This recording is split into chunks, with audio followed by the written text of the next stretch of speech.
Buenas tardes. La mesa multiestamentaria conformada por la Asociación de Profesores ASOPRUDEA, Sintra Unicol, APROJUDEA, ASPUDEA, el Estamento Estudiantil y el Colegio Nocturno del Bachillerato les brindan nuevamente una cordial bienvenida a esta última fase de reflexión sobre autonomía, gobierno y democracia en la Universidad de Antioquia. Iniciaremos esta jornada de la tarde con el panel Universidad de Antioquia, Normativa, Planes y Gobierno Universitario. Para ello nos acompañan los profesores Jaime Álvarez de Moya, ingeniero industrial de la Universidad Nacional de Colombia, especialista en matemáticas avanzadas e investigación operativa, y magíster en sociología de la Universidad de Antioquia. Como labor ligada a su actividad académica, participó en calidad de activista en la Asociación de Profesores en varias juntas directivas, en las que se destaca entre los años 1993 y 1995 la conformación de la Federación Nacional de Profesores, con otras organizaciones profesorales y ASPU, de cuyo comité inicial formó parte.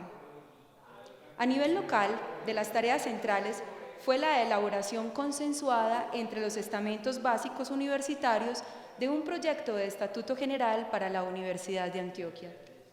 El profesor Álvarez es actualmente miembro de la Junta Directiva de la Asociación de Profesores Jubilados, APROJUDEA. Por parte del equipo rectoral nos acompaña el profesor Edison Neira. Él es el vicerrector general de la Universidad de Antioquia, quien gestionará el proyecto de Universidad Digital. Él es sociólogo, doctor en Filosofía y Letras de la Universidad de Bielefeld, Alemania. Es profesor titular del Departamento de Lingüística y miembro de grupos de investigación de estudios literarios de la Facultad de Comunicaciones. Por otro lado, también es miembro del Grupo de Investigación GEOR de la Facultad de Ingenierías. Ha editado 6 libros y es autor de numerosos artículos y capítulos de libro Resultados de Investigación en editoriales y revistas de reconocimiento con prestigio internacional.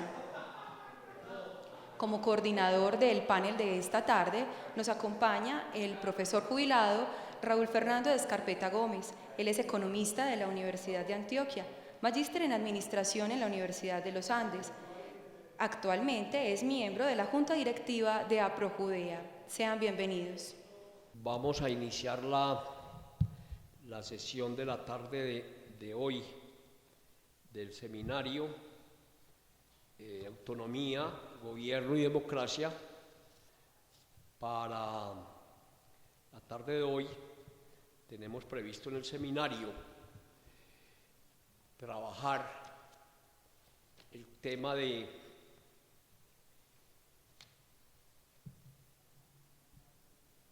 la normatividad, los planes y gobiernos y de gobierno universitario, y para ello tenemos previsto básicamente dos exposiciones o dos presentaciones. Una es la de el profesor jubilado Jaime Álvarez de Moya, que fue presidente de la Asociación de Profesores. Estamos hablando en la época del año 93 a 94, y nos va a presentar un antecedente muy importante. Yo creo que nos cae como de perlas lo que nos va a presentar, porque es la vivencia de lo que fue la formulación de un estatuto general alternativo para la universidad frente al estatuto general que hoy está vigente, ¿sí? Estamos hablando del año 93, el estatuto que es vigente salió en el año 93, y en esa época, 94, y en esa época la Asociación de Profesores, conjuntamente con otros estamentos, ¿sí? Estamos hablando de los jubilados, ¿sí? De la Asociación de Empleados No Docentes, del Sindicato de Trabajadores Oficiales, ¿sí? Y la Comisión de Estatutos de la Asamblea General de Estudiantes. Estamos hablando casi que en aquella época también de una mesa multiestamentaria, ¿sí? Formuló un plan, un estatuto general para la Universidad de Antioquia alternativo al que se aprobó, o sea, el que está vigente. Entonces, el profesor Jaime Álvarez, como decía, profesor jubilado de APROJUDEA, nos va a hacer la presentación de los antecedentes. Y también tenemos con nosotros al doctor Edison Neira, el vicerrector general, que nos va a presentar en el marco digamos, la estructura de este seminario, que es el de autonomía, gobierno y democracia, nos va a presentar, pues, desde la perspectiva de la universidad, cuál es la visión que ellos tienen en relación, pues, con esta temática. Entonces, para comenzar, yo quisiera entonces darle la palabra al profesor Jaime Álvarez para que nos ponga en antecedentes, y después entonces escucharemos al doctor Edison Neira. Yo quería darle los agradecimientos tanto al profesor Jaime Álvarez como al señor vicerrector, darle agradecimiento por estar presentes en la tarde de hoy, y esto seguramente nos va a nutrir, nos va a dar muy buenos elementos para el trabajo de la mesa multiestamentaria en los días venideros. Después de esto viene entonces una especie de, llamémoslo así, como de cierre, poco de recoger lo que fue el seminario en el día de ayer y en el día de hoy, y a partir de eso entonces, de alguna manera, qué tareas nos quedan para la mesa multiestamentaria en términos de lo que nos habíamos propuesto como intención para este seminario. Entonces los dejo con el profesor Jaime Álvarez. Gracias, Raúl. Muy buenas tardes. Primero que todo, quiero felicitar a la mesa multiestamentaria por la organización de este segundo evento. Estuve participando en el pasado de Autonomía, Gobierno y Democracia en la Universidad de Antioquia, hace aproximadamente 2 meses, creo que fue. Es excelente, me parece que es muy importante estos foros. Lástima la escasa asistencia, pero de todas maneras creo que de aquí han salido propuestas importantes a tener en cuenta. Saludo también a mi amigo Edison Neira, nos conocemos desde hace muchos tiempos, en muchas lides. Me siento muy complacido que esté en este momento como vicerrector general. Considero que debe ser un interlocutor supremamente valioso para nosotros, con una larga trayectoria también, digamos, como defensor de la democracia y la autonomía universitaria. Me complace mucho.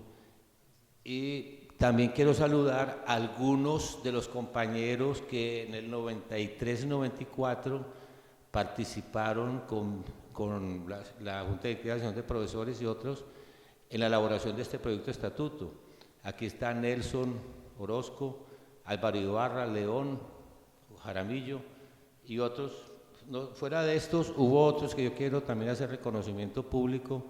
Yo he sido muy claro que a mí me tocó ejercer la presidencia de Asociación de Profesores más como una coordinación de colectivos, digamos, luchadores, porque en esa época veníamos de una serie de luchas. Había pasado la década nefasta del 80, en la cual muchos de nuestros principales líderes fueron sacrificados, y empezamos estos años 90, que fueron signados por varias situaciones.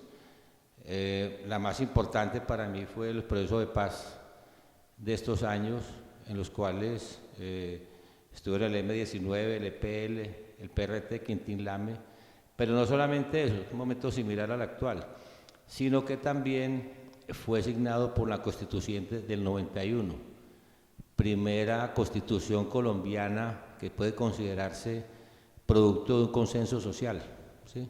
Con todas sus falencias, etcétera, pero primera vez que se da un proceso constituyente, digamos, de esa naturaleza en Colombia. Y próxima, cuando dejó de regir en Colombia una constitución prácticamente feudal y confesional como la que regía en el 86, que fue impuesta a punta de humo, a punta de fusiles, ¿sí? Estos años, digamos el 93, 94, estuvieron también precedidos por una gran efervescencia social, digamos, no solamente por la movilización de estos grupos, sino también porque la misma Constitución del 91 abría una serie de espacios de participación y obligaba a que los distintos sectores sociales empezaran a plantear sus propuestas de país. En esa época estábamos todos pensando en construcción de nuevo país, en construcción de nuevas condiciones, digamos, aparecían nuevos actores sociales que hasta el momento habían sido invisibilizados, los indígenas, los negros, etcétera. Se empezaba a aparecer los sectores, digamos, que ahora se denominan LGTBI, y sectores también de otros credos que también habían sido invisibilizados en la Constitución anterior, empezaban también a surgir y a plantear sus propuestas, puntos de vista y sus pretensiones de ser actores legítimos, digamos, protagonistas en la construcción de un nuevo país. En esas circunstancias se dio también la Ley 30 del 92, que terminaba con el periodo de vigencia del decreto 080 al 80, ¿sí? Y entonces aparecía, a la luz de la nueva Constitución, la posibilidad de que las universidades se dieran su propio, no solamente existía autonomía, sino que se dieran sus propios estatutos y sus propias directivas. La Ley 30 del 92 no es muy clara frente a cuáles son los consejos superiores universitarios. Deja un espacio, deja una situación más o menos ambigua, pero de todas maneras salía del espacio de los consejos universitarios la Iglesia. La Iglesia había estado presente, no recuerdo si en el 80, pero las anteriores siempre formaba parte de la Iglesia de los consejos directivos de las universidades. También existía una gran movilización social producto de la Ley Cuarta del 92, creo que fue, que era una ley que hablaba de nivelación salarial y en ese sentido movía a una cantidad de sectores. Por ejemplo, recuerdo la rama judicial que realizó fuertes movilizaciones y empezaron a discutirse nuevos estatutos, nuevos escalafones, etcétera, a nivel de todos los trabajadores estatales. Entre estos también se dio la lucha de los maestros, que después dio lugar a la Ley 115 del 94. Pues esos años fueron signados por grandes luchas de todos esos sectores, digamos, planteando o pidiendo su espacio como protagonistas del nuevo momento político que se daba a raíz de la nueva Constitución del 91. Entonces, en la Universidad de Antioquia también se empezó a discutir el nuevo Estatuto General. Obviamente, había muchas miradas contrapuestas. Nosotros, digamos, a partir de las asociaciones que existían en ese momento, que eran la Asociación de Profesores de la Universidad de Antioquia, ya aparecen, la Asociación de Empleados No Docentes, Sindicato de Trabajadores Oficiales, y algo muy importante, una comisión de la Asamblea General de Estudiantes. Los estudiantes se han caracterizado por tener una postura siempre antiestatuto y, digamos, unas posiciones poco proclives, digamos, a ser propositivos, ¿sí? En el 84 se perdió una gran posibilidad, estando de rector el doctor Darío Valencia. Él elaboró un documento que se llamó La Universidad Posible, que realmente habría grandes perspectivas para la elaboración de un nuevo estatuto general y para realmente discutir todo lo que era la universidad en ese momento. Desafortunadamente, un largo movimiento estudiantil, en el cual se caracterizó siempre por negarse a presentar propuestas, obligó a Darío Valencia a renunciar.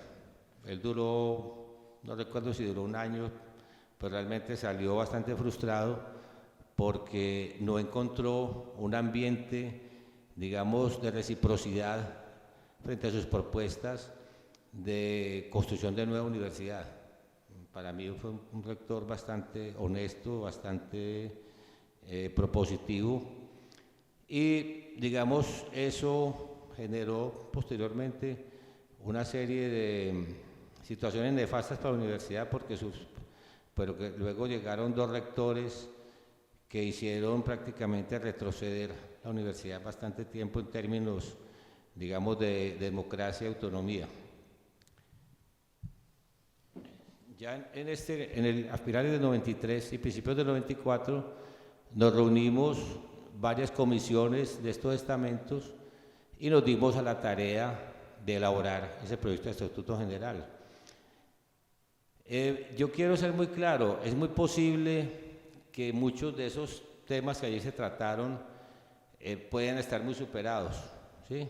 Pues eso es normal, digamos, la historia afortunadamente siempre avanza, ¿sí?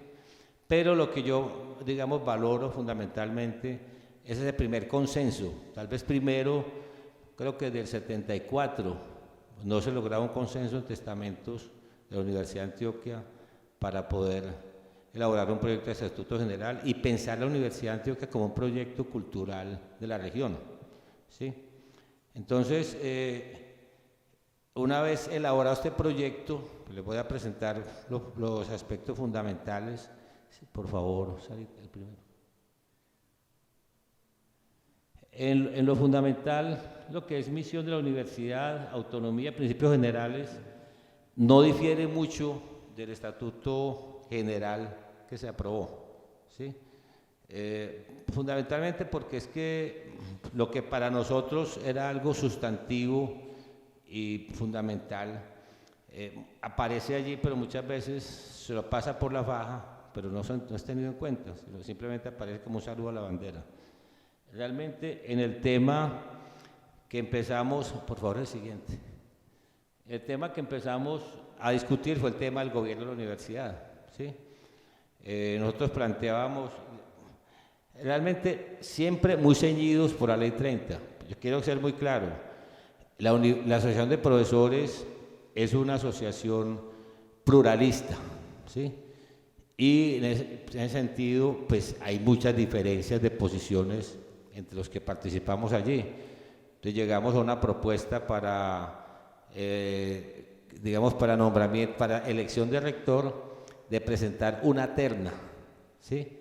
Una terna que era producto se conformaba después de la elección en la cual los candidatos a rectoría presentaban sus proyectos de gobierno y se hacía un proceso eleccionario. Los que obtuvieron los tres primeros votaciones serían los que conformarían la terna. La diferencia con lo que hay actualmente y con lo que se hacía antes era que se elaboraba, es que ahí siempre se ha tenido en cuenta eso, se hace una especie de elección, se sacan de ahí 3 personas y usualmente se incluyen en la terna personas, se elabora un sexteto, de ese sexteto se saca una terna en ocasiones, sobre el mismo sexteto se nombra un rector que muchas veces no necesariamente tenía que estar entre los que fueron elegidos, digamos, en la votación precedente. Nosotros queríamos que fuera de estos 3, que no se pudiera tomar una decisión por fuera de ellos.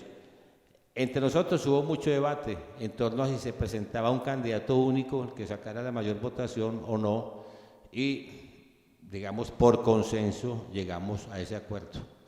Bueno, frente a otros temas, por favor, frente a otros temas hay muy pocas diferencias centrales.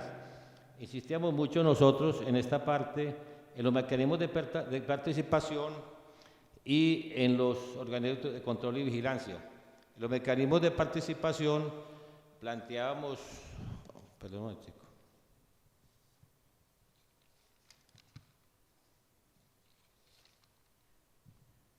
Planteamos elementos como la iniciativa popular normativa, los consejos abiertos y los consejos abiertos. Asimismo, la revocatoria del mandato para rector y para en general todos los que fueran elegidos. Obviamente, se planteaba para todos, sobre todo para decanos y jefes de departamento e institutos, allí sí una elección directa, ¿sí?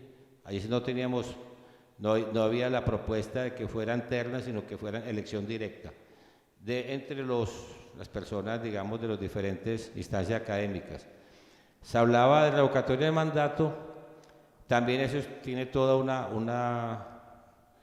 desarrollo, cosa que eso no existe en el estatuto actual. y se hablaba de órganos de control y vigilancia, se hablaba de un colegio electoral, veeduría universitaria. Esto ha empezado a funcionar hace muy poco. Defensoría estudiantil y tribunal estudiantil. Bueno, a ver, esto es como lo central. Yo, digamos, propongo, yo pienso que es importante que quienes se den a la tarea de elaborar un nuevo proyecto de estatuto general, consideramos que este documento sigue siendo como un borrador importante, ¿sí? No digamos exactamente el que tenga las pautas más centrales. Se ha avanzado mucho en este momento, digamos, la experiencia de la Universidad de Nariño, la experiencia constituyente universitaria en otras universidades, es una experiencia supremamente valiosa y a tener en cuenta, pero digamos aquí en el contexto nuestro, esto es lo que se ha podido conseguir o elaborar de una manera, digamos, participativa, colegiada y, digamos, muy tejida, digamos, con mucho tejido social.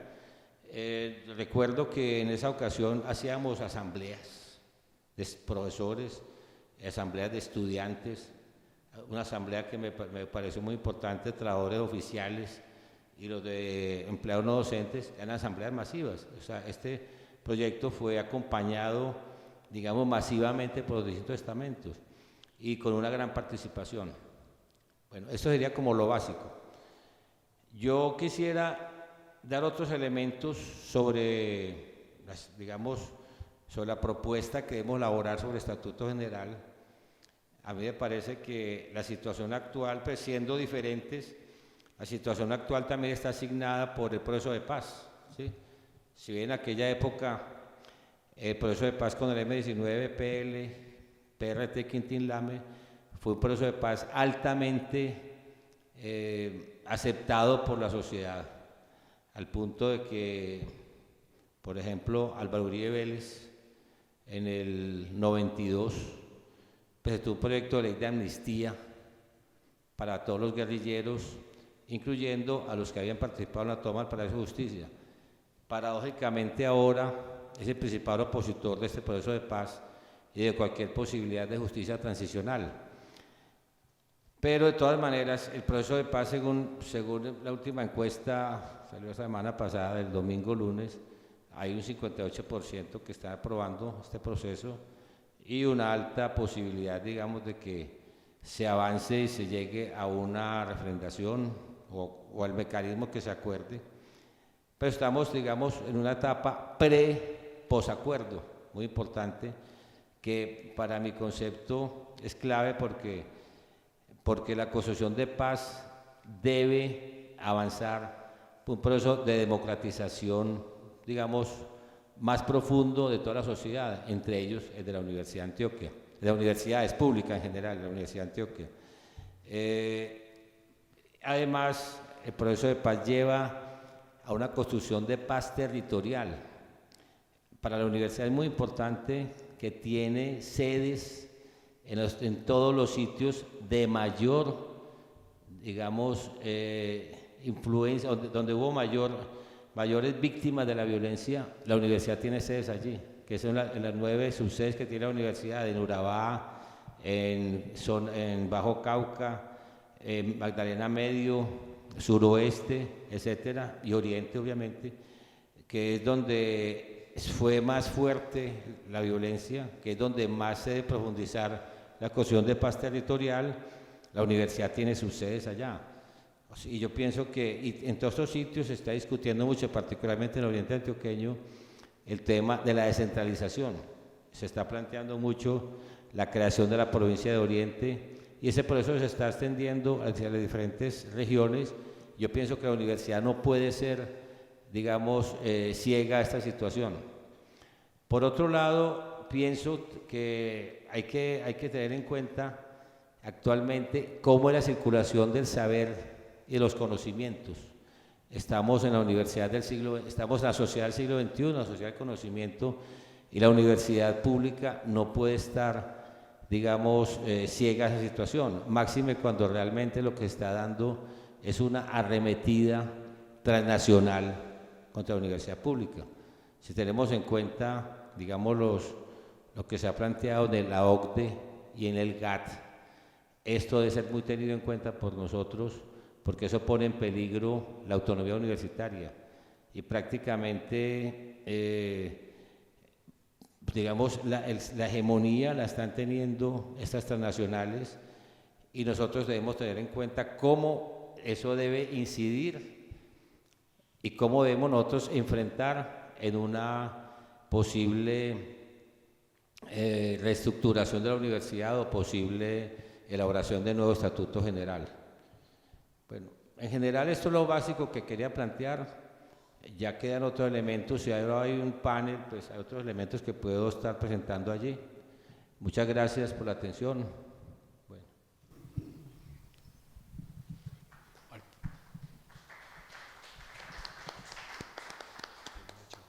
Bueno, el profesor Jaime muy amable. Vamos a continuar entonces con el doctor Neira, vicerrector general. Vamos a escuchar entonces los planteamientos que él tenga para hacernos en el marco de la temática de este seminario. Muchas gracias. Sí, igualmente, muchas gracias. Valoro profundamente que construyamos este tipo de espacios de reflexión multiestamentarios, porque precisamente en el espíritu que Jaime Rafael II o Jaime Rafael I, como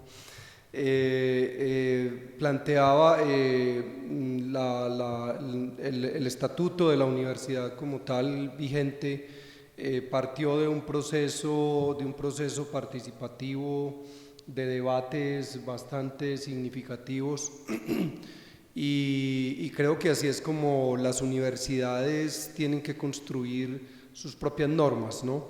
Es decir, aparte de que tengamos grados de autonomía que por constitución podemos hacer uso de ellos, pues lo fundamental es que en el marco de una ética colectiva de la responsabilidad, en la cual la razón es fundamental, debemos nosotros hacer aportes muy concienzudos, muy reflexivos, rigurosos, para que la universidad, y en este caso una que llamamos alma mater, es decir, alma madre, alma que dirige, pues cree un conjunto de normas que le permitan liderar y que, en la sociedad y que permitan orientar a la misma. Para ello la universidad tiene que, como digo, crear de un lado los espacios de reflexión, de participación de todos los estamentos, trazar estrategias directas con la sociedad para que también la sociedad en su conjunto pueda plantearle preguntas a la universidad. Nosotros tenemos una visión desde nuestro quehacer, los distintos estamentos, pero es muy provechoso cuando muchas organizaciones sociales o de distinto orden le plantean nuevos retos a la universidad o trabajamos de manera conjunta con ellos. En cuanto precisamente al problema relacionado con la pregunta que Jaime planteaba acerca de lo que puede llegar a ser reformado, en efecto, las normas van teniendo momentos en los cuales, dependiendo de la coyuntura nacional, internacional, regional, interna, requieren reformas, ¿no? El crecimiento, por ejemplo, que la universidad ha tenido es un crecimiento que amerita que obviamente sus normas tengan que ser revisadas, ¿no? La universidad no es la misma que fue proyectada en el campus del 68, no es la misma que tenía una determinada composición en el año 94. Las condiciones, digamos, determinadas por la ampliación de cobertura, por los nuevos retos de la educación, los nuevos debates pedagógicos, didácticos, científicos, le trazan a la universidad siempre el reto de renovarse. Y creo pues que esto tiene que ser una tarea que en general la sociedad debe tener, pero más la universidad como organismo pensante, como institución de la cultura, institución directriz de la reflexión social. El principio de la participación creo que es una cosa elemental, es un aspecto elemental en todos estos procesos de construcción. Los planes de acción de las unidades académicas, el plan de acción rectoral, los planes de desarrollo de la universidad deben comportar este tipo de características. Recuerdo que el plan de acción en el cual me tocó participar como decano, Nelson también estuvo como representante en ese momento en el Consejo Académico. En ese plan de desarrollo 2006-2016, muchas de las reflexiones de lo que proyectábamos, digamos, para tener hoy en 2016, muchas de esas proyecciones obedecían a un diálogo con la norma, de un lado, pero obedecían a los retos que nosotros le veíamos también a la norma. El plan de trabajo, por ejemplo, fue un tema que recuerdo ya desde más o menos 2002 venía intentando renovarse, se había hecho esfuerzos en torno al tema, hubo comisiones transitorias, comisiones del Consejo Académico encargadas de sacar adelante una reforma del plan de trabajo.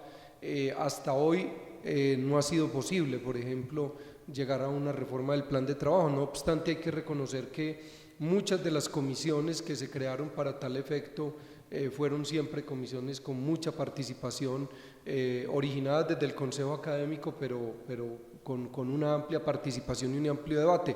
Tan amplio el debate que en muchos casos no se llegó a consensos. Y pues miren, si uno habla desde 2002 aproximadamente a la fecha, han pasado 14 años en una discusión que todavía no ha tenido conclusiones importantes, ¿no? Ha habido reformas pequeñas a los formatos relacionados con el plan de trabajo. Yo lo he manifestado en las reuniones de representantes profesorales a los consejos de facultad, escuela e instituto, que no siendo una posición del comité rectoral, sino una opinión que yo como académico y como profesor tengo, modalidades como las del plan de trabajo no tienen mucho sentido en la vida universitaria, sobre todo porque comparativamente en el mundo no se usa este tipo de instrumentos para planear el trabajo de los profesores. Lo digo porque he investigado el tema, lo digo porque en muchas universidades norteamericanas y europeas ha sido un tema que le he planteado a decanos, a consejos académicos, a rectores, y normalmente es algo bastante exótico, ¿no? Un profesor hace la docencia, ¿no? Realiza la actividad docente, dependiendo de los énfasis que la universidad tenga, puede que haya unos énfasis o no en investigación, pero en general es claro que la docencia es básica, que sencillamente se acuerda qué es la docencia que se va a hacer. Si nos comparamos en materia de dedicación a la docencia, como universidad, por ejemplo, tenemos grandes dificultades. Yo pienso que los grandes elementos de crisis del sistema o de lo que se llama sistema universitario en Colombia y sobre todo el de las universidades públicas, la gran crisis la veo yo en la docencia, en su estructura, en su concepción, en el sacrificio en que actualmente se encuentra.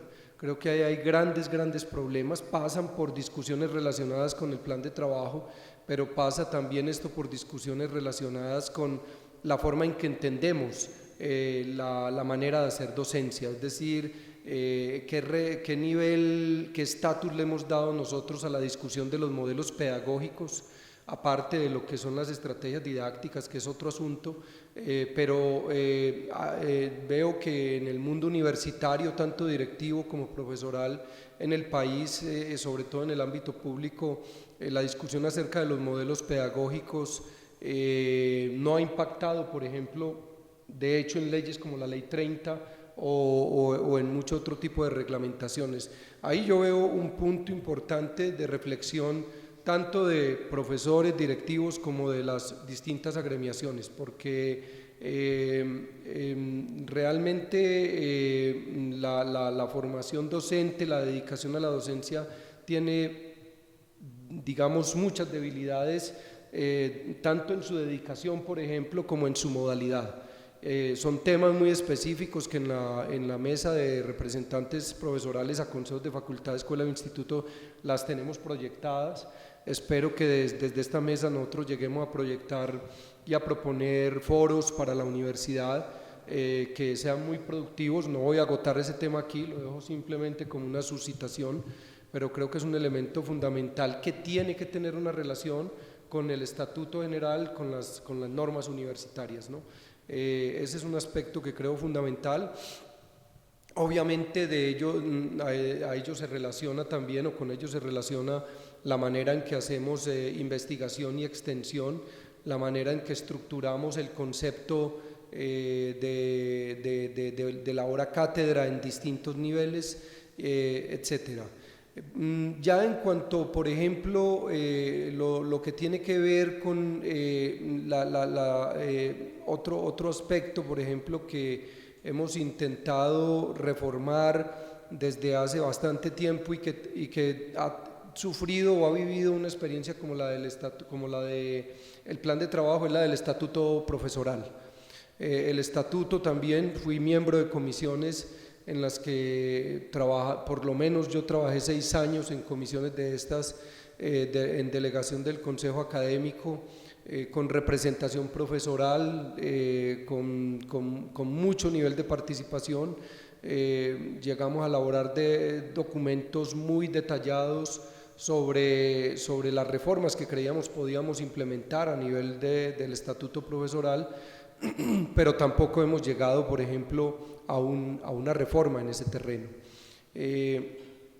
Estos tiempos yo creo que vale la pena a veces reflexionarlos, ¿no? Porque uno me pregunta, bueno, ¿cuáles son todas las dinámicas de la universidad que tras 10, 12 y hasta 14 años, como el caso del plan de trabajo, no conducen hasta el momento a reformas significativas, ¿no? en estos terrenos? Hay aspectos que, tú bien lo decías, Jaime, hoy pueden estar superados por la naturaleza, los desarrollos que la universidad va teniendo, y pues se vuelven, digamos, reglamentaciones que en alguna medida ya no cumplen con el perfil de las nuevas exigencias de la universidad, ¿no? En el estatuto profesoral todavía, por ejemplo, se plantea la dirección de los doctorados por parte de profesores titulares. No hay hoy día, por ejemplo, el suficiente número de profesores titulares que puedan asumir direcciones como estas. No obstante, para la época del 94 no se exigía en los concursos públicos de méritos el doctorado o las lenguas extranjeras, como más adelante sí se exigió. Ese tipo de transformaciones en la composición del profesorado llevan a que, por ejemplo, normas como estas tengan que transformarse, porque hay profesores que, sin ser titulares, por ejemplo, pueden llegar a desempeñar la dirección de un doctorado, y en efecto eso se está dando desde hace mucho rato. Entonces la realidad viene superando a las normas desde hace mucho rato. Hay muchas normas que ya no se pueden aplicar porque sencillamente, o en este caso por ilustrarlo, no hay el suficiente número de profesores titulares, y muchos que tienen doctorado sin serlo han tomado la dirección de este tipo de posgrados. Yo recuerdo haber puesto como un tema importante de reflexión sobre el estatuto profesoral lo relacionado con el periodo de prueba, ¿no? Nosotros tenemos un periodo de prueba que es de 1 año, un periodo de prueba en el que los profesores adicionalmente, cuando ingresan, tienen que hacer cursos de nuevas tecnologías y de docencia. Son diplomados que exigen una intensidad horaria y una participación importante, pero al mismo tiempo el profesor concursó presentando un proyecto para el desarrollo de la docencia y desarrollo de la investigación, y estas cosas normalmente, si lo vamos evaluando, quedan atrás, porque en el marco de ese año de prueba el profesor no logra físicamente sacar adelante ese proyecto para el desarrollo de la docencia en el interior de la dependencia a la cual participó, ni el proyecto de investigación en muchos casos. Entonces vuelve y juega unos términos de referencia con una práctica institucional que de cara a la norma no se compadece con la norma. Finalmente el año de prueba tampoco lo hemos contrastado. Yo incluso, y fue muy discutible en estas comisiones, planteaba la necesidad de periodos de prueba, no de año de prueba, de 3 años. En los Estados Unidos hay entre 3 y 5 años, en Alemania es de 3 años, en Francia es de 3 años, en la mayoría de las universidades españolas llega a los 2, 3 años. Es decir, normalmente casi no hay una universidad acreditada en el mundo importante que tenga un periodo de prueba de 1 año, ¿no? Porque es difícil que en 1 año el profesor dé respuesta a tantas exigencias. Entonces él queda a prueba básicamente del curso del diplomado en nuevas tecnologías. Casi que su año se va en responder a esos procesos de formación en pedagogía, nuevas tecnologías, pero su desempeño es difícil evaluarlo, no hay objetividad para hacerlo. O sea, ahí es donde las normas tienen. Yo no digo que tengamos que copiar 2 o 3 o 5 años, pero sí hay que reflexionarlo, porque el tema es de fondo, no es burocrático ni es administrativo, el tema es científico y es académico. Los tiempos de la academia no son tiempos evaluables tan sencillamente en 6 meses o en 1 año, ¿no? Un proyecto de investigación casi nadie lo formula, a no ser que sea muy empírico y extremadamente aplicado, para 1 año. Los proyectos son de 2, de 3 años o más. De tal manera que medir, por ejemplo, el desempeño, por ejemplo, en la docencia, cuando el profesor está ocupado en la gestión de un proyecto de investigación en estos cursos y logra desarrollar 2 cursos a lo largo de 1 año, su docencia es difícil poderla evaluar a la luz de un desempeño tan pequeño, ¿no? Y yo lo considero en este caso es más como una oportunidad para el profesor, porque es decir, el profesor en 2, 3 años tiene la oportunidad de ser evaluado en su dimensión de largo plazo de lo que es la actividad académica, mientras en el caso de 1 año termina siendo una evaluación apretada y básicamente burocrática, ¿no? Es decir, casi que un chequeo de listas de lo que el profesor hizo, pero difícilmente se puede evaluar la calidad a largo plazo de lo que el profesor realizó. Ilustro a la luz de ejemplos, porque es a la luz de ejemplos cuando uno puede hablar de la importancia o necesidad de llegar a reformas en los estatutos, ¿no? Hay muchos más ejemplos, no acabaríamos aquí de poner ejemplos, pero solamente quiero ilustrar con algunos que pueden quizás ser relevantes y que ante todo pienso yo siempre deben de ser de fondo académico, ¿no? Hay aspectos derivados de los procesos de desfinanciación que el Estado le ha generado a la educación pública en Colombia y a la educación superior, que nos ponen de cara también a la reflexión en torno a las normas que tenemos, ¿no? Yo no hablo de privatización, creo que es un concepto equívoco, creo que es una denominación equívoca, porque el fenómeno que le sucede a la educación pública es más grave que el de una privatización, es el de la desfinanciación. Y confundir esas 2 esferas conceptualmente no es lo mismo, o sea, hay que tener mucho rigor al utilizar esferas de este orden, porque la desfinanciación es un desangre finalmente, y cuando se vive situaciones de crisis, pues obviamente se generan circunstancias a través de las cuales a la universidad, por ejemplo, le llega un determinado número una cantidad de recursos financieros, pero la universidad tiene que buscar para su funcionamiento también, no para el básico, pero para renovar laboratorios y mucho otro tipo de actividades, acudir a prestaciones de servicio, muchas de las cuales tienen que ver con su naturaleza, y eso no es un problema, ¿no? O sea, la extensión es algo fundamental. Precisamente el estatuto del 94 creo que muy sabiamente apuntó a que fuera un elemento misional, y creo que este elemento misional hoy día requiere, por ejemplo, reformas orientadas a un problema que ha hecho carrera en los últimos años, y es el de la responsabilidad social. que si bien eso se podía tener presente de alguna manera en el año 94, hoy día cobra más validez de cara, digamos, a muchos debates tanto constitucionales como debates académicos en torno a la función de las universidades, ¿no?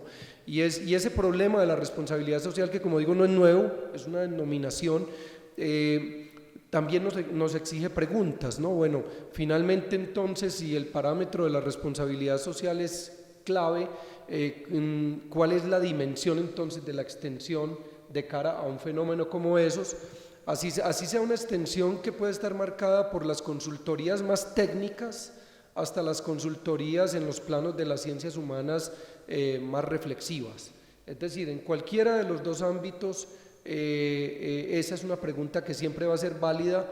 Es una pregunta que además no nos las hacemos las instituciones culturales y académicas solamente.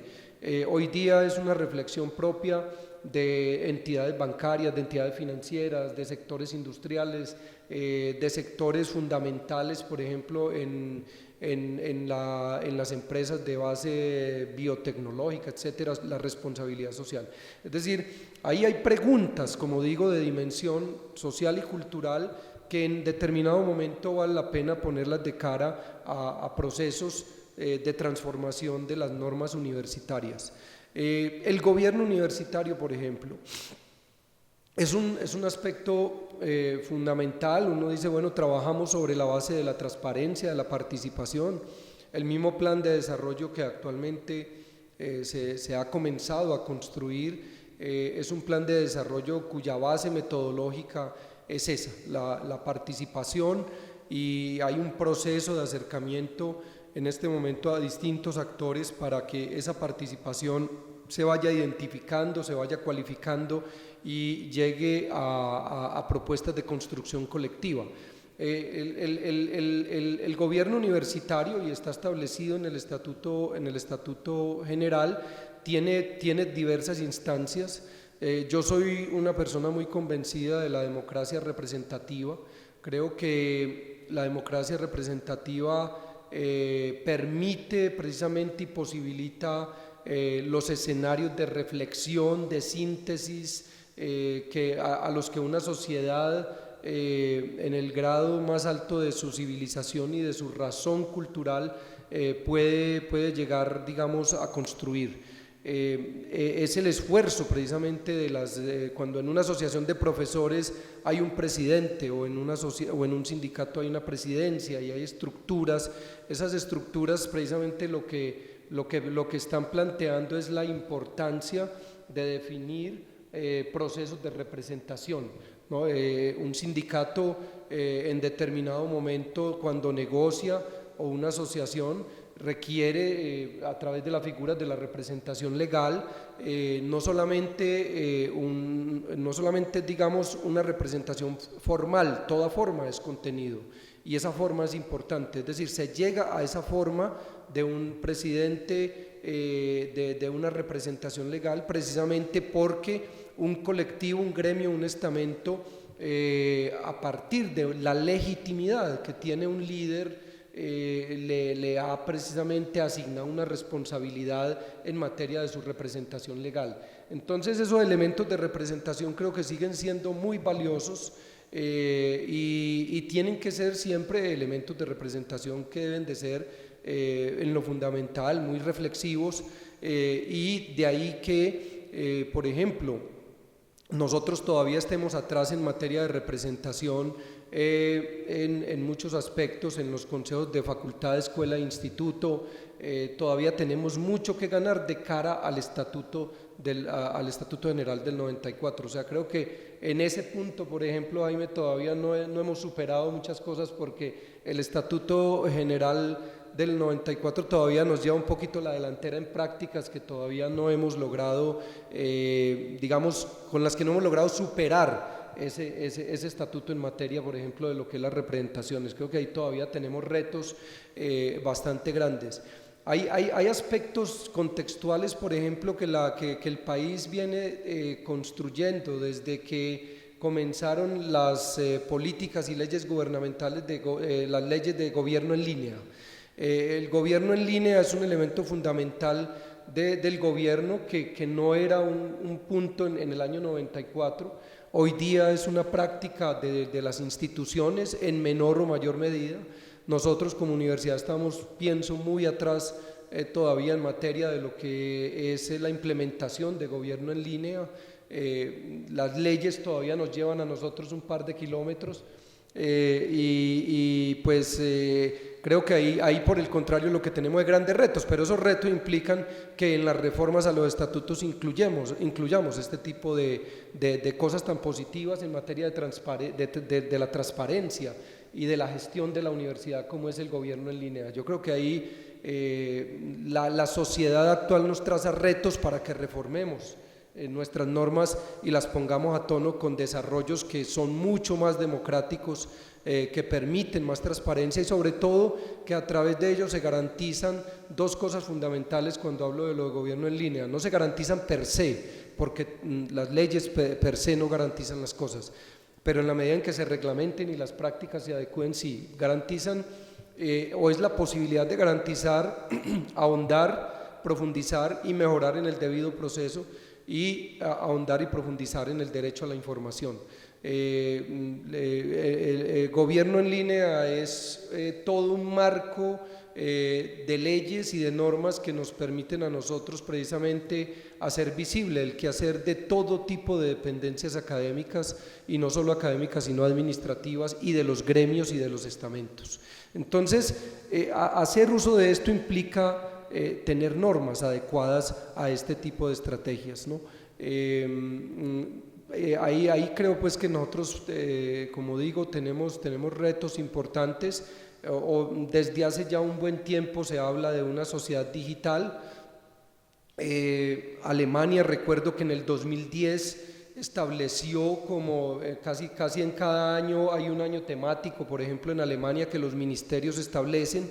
El 2010 fue el año de la sociedad digital y eso implicó pues que muchos ministerios se dispusieran a trabajar en dirección a fortalecer las experiencias de sociedad digital. Hoy no, ya después de 6 años no es un tema porque ya se han implementado muchos programas y muchas políticas, de tal manera que hay cambios en la sociedad global y también regional que requieren esto, y voy cerrando con el que tú colocaste también en un momento determinado, el de posconflicto o el de los procesos mismos de negociación, es decir, Colombia, y lo discutíamos ahora en los grupos que venimos trabajando sobre el ministerio la iniciativa de un Ministerio de Ciencia, Tecnología e Innovación.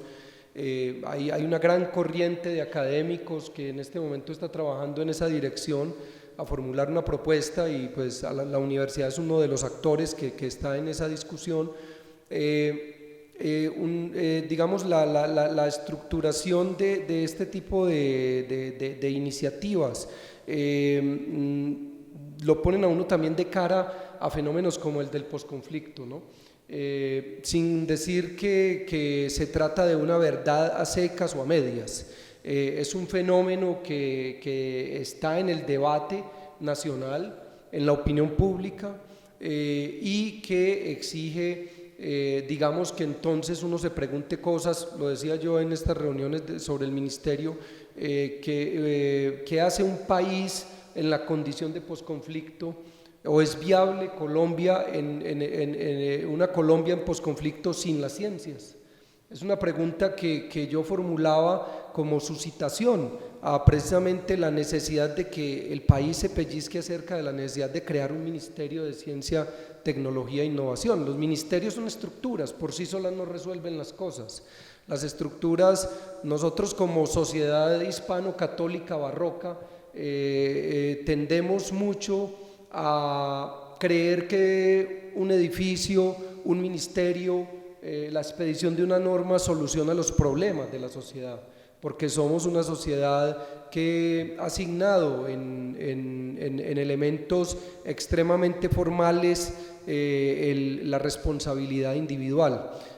Uno puede expedir normas, uno puede hacer un edificio, uno puede crear digamos estructuras, pero si eso no está lleno de una responsabilidad individual y colectiva, el edificio o esas normas no van a tener una posibilidad transformadora en la sociedad. Hoy, por ejemplo, creo que sin caer en el coyunturalismo, es válida esa pregunta, ¿no? Porque no es el único momento en que ha habido procesos de negociación en el país.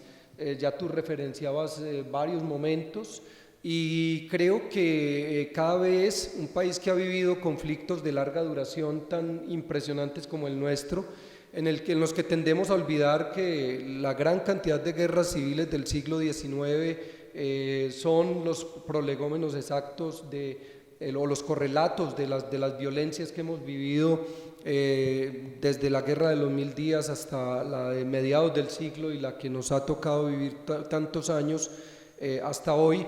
Tendemos a carecer de una memoria histórica bastante grande, entonces siempre encontramos chivos expiatorios para decir que los males del país se limitaban a un determinado personaje o una determinada organización. Creo que una mirada de largo plazo de cara a una sociedad que ha vivido fenómenos de guerra, de conflicto y de posconflicto tan sistemáticos, sí amerita este tipo de problemas que nos preguntemos hoy día, bueno, y la universidad en su plan de desarrollo, de un lado, decenal, pero al mismo tiempo en sus normas, cómo se ve de cara a fenómenos de este orden que no son menores, que no son una mera coyuntura, ¿no? Y creo que tú tienes razón al decir, bueno, esta es una pregunta que se tiene que formular la universidad.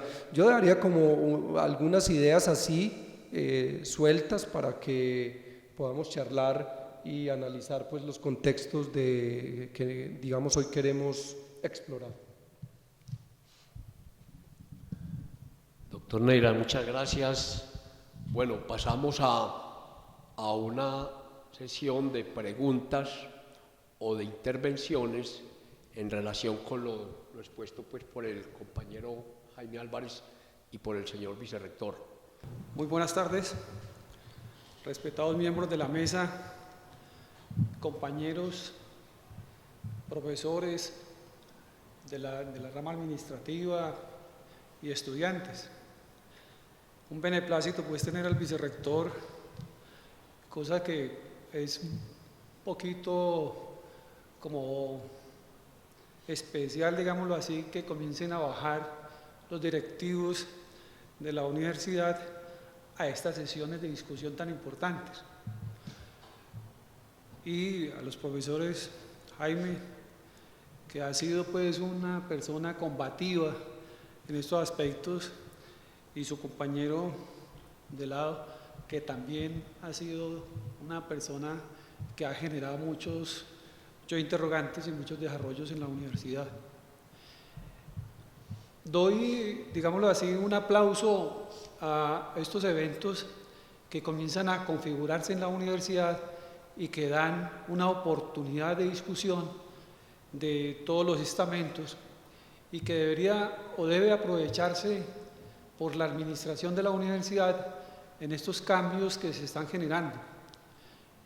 Me voy a hablar sobre los dos temas que tocaron en este momento, porque son temas que son de gran trascendencia en la universidad y que se vienen tocando a nivel de reformas pequeñas o grandes a través de capítulos de cada uno del estatuto y el reglamento profesoral, el estamento profesoral. El estatuto general, tenemos puntos o capítulos que todavía no han sido bien desarrollados para la universidad, y son capítulos que no son de media monta, sino que son de gran desarrollo y de gran convergencia a nivel de lo que es el tiempo contemporáneo. Ya lo hablaba el vicerrector de la sociedad digital, que en aquella ocasión no se hablaba de eso, pero hoy ya se habla de eso en gran magnitud. Voy a dar énfasis a lo que es el estatuto profesoral, y voy a hacer notorio algunos puntos adicionales de los que se comentó en la mesa y que son puntos de cuidado para poder entonces entrar a hacer una reforma del estatuto. Voy a tratar a nivel pues, de hacer memoria de ese trabajo que se hizo desde el 2005 hasta el 2008 y que ya se venía teniendo una memoria muy importante de discusiones anteriores desde el 2002, 2003. El primer punto es la representación profesoral en las asociaciones y en las agremiaciones. Es importante este punto que no se pase por alto. En aquella ocasión casi se nos pasa por alto en la propuesta que finalmente pasamos al Consejo Académico. Y otro punto es la representación profesoral en la administración. También es un punto que se debatió bastante y que obedeció también a ciertas reformas que se le hizo al Estatuto Profesoral y al Estatuto General para que pudiera permitirse que otras personas, dado el caso de que los profesores no querían estar en alguna representación, como por ejemplo la dirección de un departamento, pudieran entonces otras personas actuar ahí sin ser profesores. Otro punto es que no voy a profundizar en lo que ya tocó el vicerrector, pero también fue muy importante el debate, porque él fue el que hizo la propuesta inicial, es el tiempo pues, de prueba del profesor, que lo tenemos de 1 a 3 años. En especial también hay otro punto que es el punto de lo que es llamado el escalafón profesoral.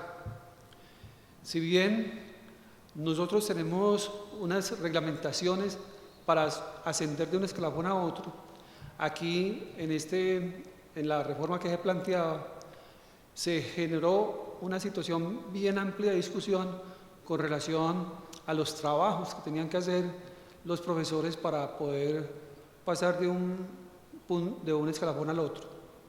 Y allí se argumentaba entonces la posibilidad que tenían los profesores que tenían maestría y doctorado de tener una garantía mayor para pasar a ello. Y se hablaba también de la experiencia que tenía en este aspecto. Posteriormente entonces ya comenzamos a hablar sobre el profesor titular. Es un escalafón muy importante donde, por ejemplo, a nivel de Europa el profesor titular se homologa básicamente a un doctor. Nosotros tenemos muy pocos profesores titulares y el profesor titular tiene muchos privilegios dentro de la universidad. Uno de ellos es que puede escoger sus cursos, puede con toda autoridad y dominio de la materia presentar propuestas para desarrollos definidos para algún caso o evento en la universidad, participar en eventos internacionales, etc. Como pues pueden ser otros, pero en este caso es una situación de privilegio que tiene este escalafón a nivel del profesorado. Y en la reforma hay que tener muy en cuenta este escalafón. Más adelante entonces se hablaba sobre la situación de permanencia del profesor a nivel de la evaluación. Y ese es un punto que conjuntamente con el plan de trabajo todavía no está, digámoslo así, muy claro dentro de la universidad porque no está reglamentado. El Estatuto Profesoral, en sus últimos puntos, menciona que mientras no se reglamente el plan de trabajo del profesor, sigue entonces sosteniéndose un punto del estatuto anterior. Eso quiere decir que nosotros todavía, al momento actual, estamos con 2 estatutos profesorales. Un estatuto que está pendiente de ser derogado, dado que se genere digámoslo así, un buen plan de trabajo y un buen plan de evaluación profesoral. Y el plan de evaluación profesoral fue uno de los puntos más discutidos y que lleva una discusión más o menos de unos 15 años, porque esa evaluación tiene unas situaciones bien especiales para el profesor, porque cuando este profesor se evalúa mal, por debajo de 3,5, en ese nivel, dos veces en forma consecutiva, parece ser entonces que le da la destitución al profesor. Entonces, ahí esa situación es una situación delicadísima, que todavía no está reglamentada y que, valga la pena decirlo, a veces la administración le ha sacado el cuerpo a esta situación por el efecto del conflicto. Estoy de acuerdo con lo que dice el profesor Neira sobre el plan de trabajo. El plan de trabajo que nosotros tenemos en la universidad es un plan limitante, es un plan que limita el efecto mismo del desarrollo del profesor. En México, por ejemplo, no existe plan de trabajo. En México existe un efecto de administración por objetivos, donde los profesores tienen unos objetivos muy claros y bajo su situación de experiencia y de ser personas que tienen una gran responsabilidad, pues responden por lo que hacen, y en ese sentido pues uno podría decir que la Universidad de Antioquia debería de pensar muy bien cómo es esa reglamentación del plan de trabajo. Y otro punto que ya finalmente quedaba como de discusión es todo lo que tiene que ver con las sanciones, o pues lo que es las sanciones a las que se da lugar, dado que el profesor cometa alguna situación que no está de acuerdo con el buen desarrollo en la universidad. Los efectos disciplinarios que se habían trabajado aparte, ya en esa propuesta que hacíamos para el 2008, más o menos, que entregábamos al Consejo Académico el último trabajo que se generaba sobre esa situación, pues se pedía que se incorporara al estatuto profesoral. Hay que hacer un reconocimiento muy especial en este trabajo que se hizo también a la Asociación de Profesores, porque la Asociación de Profesores puso la logística para que en esos, digámoslo así, en lo que a mí me correspondió en 4 años con el Consejo Académico, estaba todo lo que era la difusión y las discusiones sobre los puntos que se iban generando en el trabajo de la reforma, y se hizo pues un buen recorrido y hubo buena participación de los profesores, y también se tuvo en cuenta el aspecto mismo de lo que fueron digámoslo así, las atribuciones que tenían los representantes profesorales al reunir a sus profesores, y de ahí de esa reunión emerger algunas propuestas en el cambio del estatuto profesoral. Situación que fue muy beneplácito porque cada vez que se hacía el proceso de difusión de los cambios había una retroalimentación. Eso significó muchísimo para el grupo que estaba proponiendo al Consejo Académico la reforma, y luego pues eso iría al superior. De todas formas, yo agradezco mucho que me hubieran dado este momento de participación y recordar aquel trabajo que hicimos, y que es un trabajo que está ahí y que debe tomarse como un elemento de insumo principal para lo que se pretende hacer por la administración actual de la reforma del estatuto profesoral.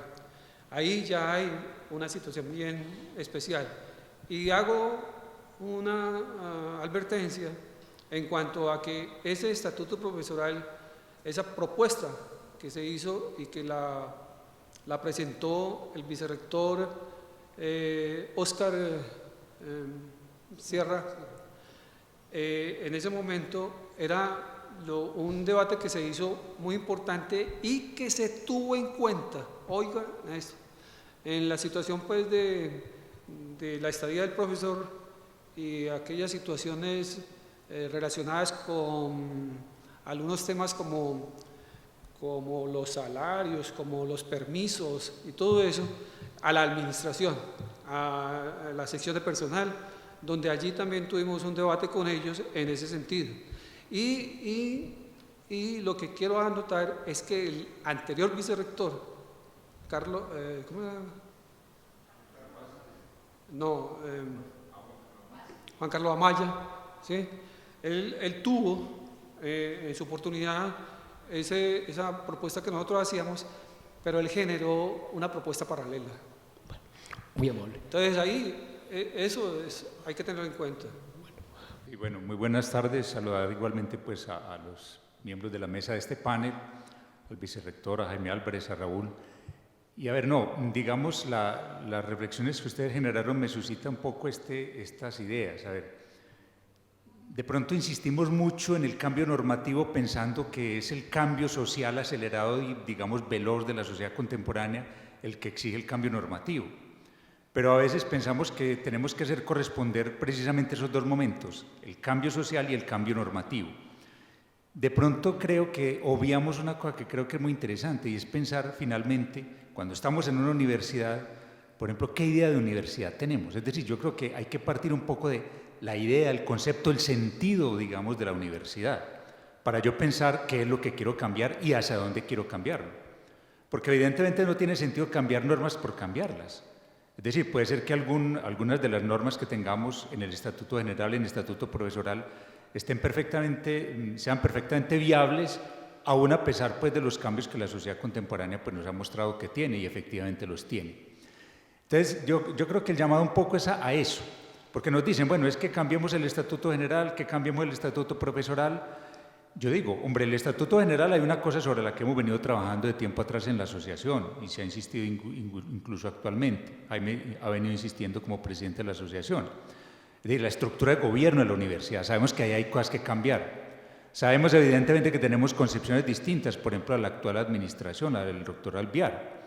Nosotros pensamos, por ejemplo, y quizás hemos venido defendiendo, la idea de que las autoridades universitarias, incluso en su máxima expresión, deben ser, pues por un lado, elegidas popularmente, directamente, y por el otro, que ciertos organismos de la universidad, por ejemplo, el Consejo Superior, incluso el mismo académico, deben ser ampliados en sus posibilidades de representación. Es decir, porque tenemos, y lo hemos dicho muchas veces, agentes externos a la universidad, digamos, vienen a determinar un poco el movimiento y la dinámica de la universidad. Queremos que la representación de los gremios y de los estamentos sea mayor, que algunos otros miembros de la llamada sociedad civil puedan estar. Si está un miembro del sector productivo, ¿por qué no pueden estar miembros de las centrales sindicales, por ejemplo? O miembros de la sociedad civil que puedan hacer una labor muy importante para sugerir propuestas, por ejemplo, en términos de estructura de poder de la universidad. Son cosas pues, que hemos venido discutiendo. Recuerdo que en otro momento, cuando estaba la profesora Olga Castaño como representante del Consejo Académico y yo era presidente de la asociación, ella me decía, hombre, estos consejos académicos a veces son muy restrictivos. ¿Por qué no pensamos en senados universitarios donde los distintos estamentos tengan una mayor presencia? La estructura del senado universitario, por ejemplo, recogiendo los distintos intereses estamentarios que existen, por ejemplo, en una universidad pública.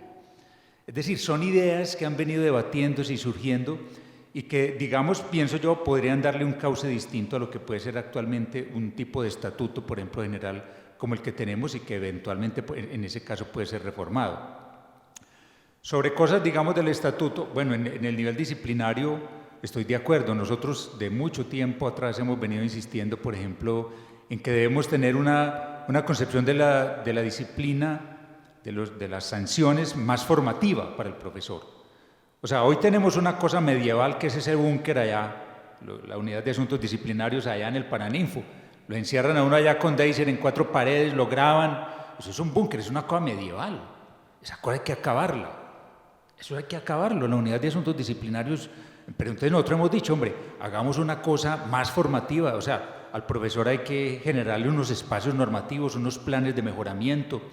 Hemos hablado de un centro de mediación. Jaime Álvarez, vos que has estado detrás del asunto del centro de mediación, lo volvimos a sugerir en estos días y es consciente el vicerrector general. Yo lo volví a sugerir, hombre, se ha presentado el centro de mediación no sé cuántas veces en el académico y eso no ha tenido curso.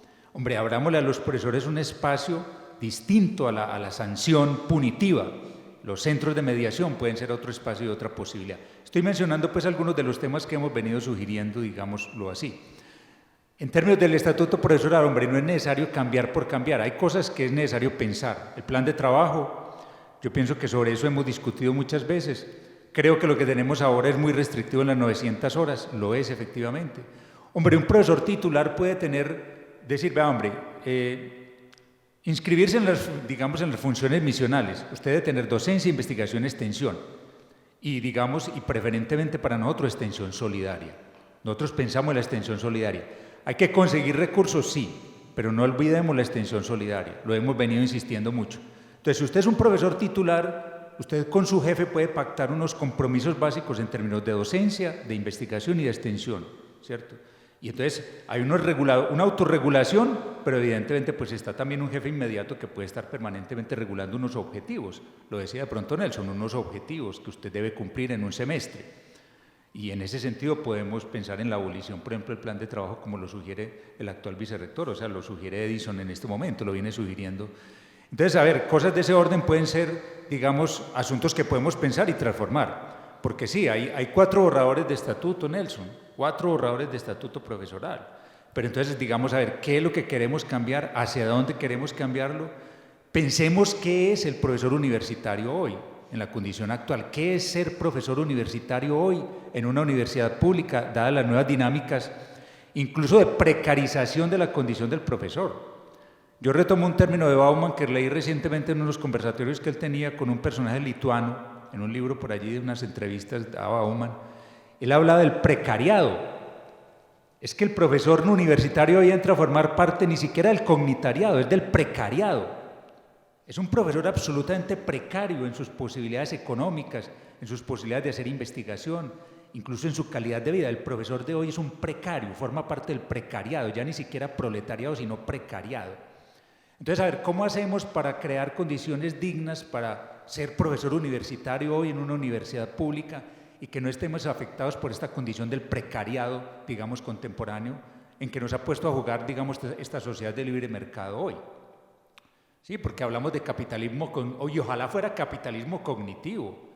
Si a mí me dicen, no, es que estamos en el capitalismo cognitivo produciendo desarrollos de punta en investigación, muy bien, pero es que estamos en la precarización. 5.700 profesores de cátedra tenemos en la Universidad de Antioquia. ¿Eso qué es, hombre? ¿Qué es eso? Estamos hablando de qué universidad. Es una universidad pública donde debemos tener profesores de planta, pero esa planta está congelada hace mucho tiempo. Hombre, son cosas, hay que seguir insistiendo sobre eso y volver a moler sobre lo mismo. Lo decía Edison, es el asunto de la financiación, claro, pero es que Santos no se la va a jugar por la financiación de la universidad pública. Ya sabemos qué quiere, ser pilopaga. Subamos a unos cuantos del precariado, démosle la opción a unos cuantos de esos miembros de ese precariado, de ese subprecariado, que es la población nuestra, no es ni siquiera precariado, sino subprecariado, y déle la posibilidad de que se inscriba entonces en una universidad privada y se la juegue en lo individual, que es lo que entiende Santos. O sea, es que Santos no deja de ser neoliberal porque esté apostándole a la paz. Pues a mí le está apostando a la paz y muy bien, y apostémosle a la paz y construyamos la paz y firmemos la paz y que firmen las paz, pero Santos sigue siendo un neoliberal en lo básico. Entonces, esas cosas y esas condiciones de contexto creo yo que determinan mucho lo que estamos viviendo hoy en la universidad pública, en estas condiciones cada vez más fuertes, digamos, de precarización. Es eso lo que yo he llamado que discutamos también, y aquí que está el doctor Carlos Duque, de Desarrollo Institucional. Hombre, discutamos también las grandes líneas y las grandes tendencias que estamos viviendo en el mundo contemporáneo, y desde ahí pensémonos como universidad pública, y pensémonos realistamente qué es lo que podemos hacer. Y miremos grandes tendencias de desarrollo y hacia allá podamos pensar, digamos, una reforma normativa. O sea, cualquier cambio normativo que haya, pero entonces inscribámoslo en esos contextos sociales tan precisos que estamos, digamos, viviendo en la Colombia contemporánea y en la universidad pública, digamos, que estamos viviendo hoy. Nosotros lo hemos dicho y con Jaime lo hemos discutido muchas veces. Con este Jaime Rafael que está aquí, pues con Jaime también lo discutíamos en otra época. No nos resistimos al cambio normativo, pero miremos ¿Cuál es el sentido de la norma? ¿Hacia dónde? ¿Qué tipo de universidad queremos realmente? O sea, ¿qué tipo de universidad pública queremos? ¿Hacia dónde queremos que vaya esto? ¿Una universidad profesionalizante? ¿Una universidad de investigación? ¿Una universidad para el mercado? Es decir, es que ahí está el cuento. Pensemos, o sea, situemos la discusión y el debate ahí. Y sobre esa base discutamos las normas y discutamos incluso los planes de desarrollo que tengamos que construir. Bueno, no me extiendo más y bueno. Muchas gracias. Compañeros y compañeras, agradecer las intervenciones y los aportes de Jaime Rafael, el tocayo. Me parece que él plantea un elemento bien importante, es mostrar primero que efectivamente la comunidad universitaria ha tenido momentos de construcción de consensos respecto de asuntos fundamentales de la vida universitaria, como este, por ejemplo, que él nos acaba de presentar sobre el Estatuto General.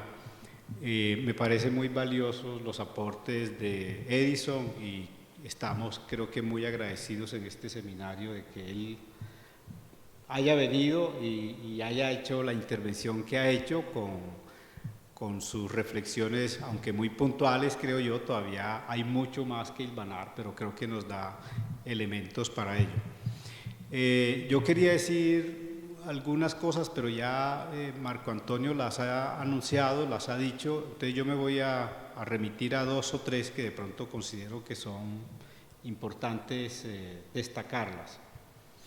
Uno, es fundamental, a mi juicio, que a estas alturas del tiempo, porque hay unos tiempos de discusión sobre el plan de desarrollo, el equipo rectoral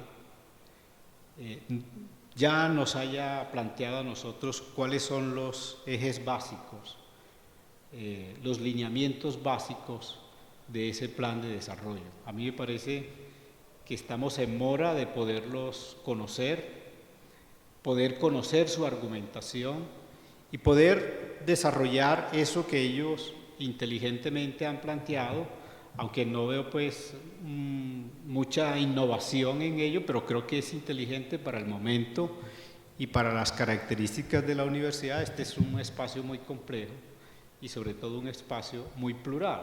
Entonces, la metodología y la estrategia de la interlocución que se ha sustentado en varias ocasiones por parte del doctor Carlos, me parece que es pertinente, pero ya es hora como de traducir eso en procesos muy concretos, que nos diga el equipo rectoral o el equipo de profesionales y de académicos encargados de direccionar este proceso, bueno, cuáles son las apuestas que este equipo tiene para la universidad en los próximos 10 años, como un referente de base, ¿cierto? Que uno pueda decir, hombre, pensamos que por ahí es la cosa, estamos sintonizados, y ya con base en eso sí podremos discutir más en concreto cuál es el tipo de reformas que nos permita estar a tono con los tiempos contemporáneos, resolver un poco la preocupación que Edison nos ha planteado.